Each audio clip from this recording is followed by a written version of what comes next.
ஸ்ரீரங்கத்தில் விமர்சையாக நடந்து வரும் மார்கழி வைபவத்தின் ஒரு பகுதியாக திருப்பாவையை கண்ணாடி அறை சிலைகள் வடிவில் மக்களுக்கு எளிதாக மனதில் பதியும் வண்ணம் அலங்கரிக்கிறார்கள்.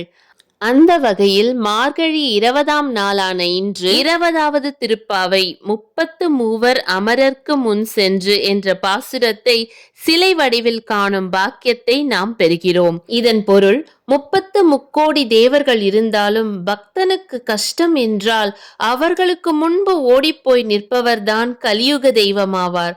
அப்படிப்பட்ட தெய்வமே நீ எழுந்தருள்வாயாக. பகைவர்களுக்கு பயத்தால் வியர்வை பெருக்கெடுக்க செய்யும் தூயவனே துயில் எழுவாயாக. பொற்கலசம் போன்ற ஸ்தனங்களும் பவளச் செவ்வாயும் சிற்றிடையும் கொண்ட நப்பின்னை பிராட்டியே லக்ஷ்மி தாயே எழுவாயாக. உன் கணவராகிய கண்ணனை காண வரம் தந்து எங்களை அருள் மழையில் நனையச் செய்வாயாக என்று பாவை பெண்கள் பாடுகிறார்கள். நாமும் இத்திருப்பாவையை பாடி கண்ணனின் அருள் மழையில் நனைவோமாக.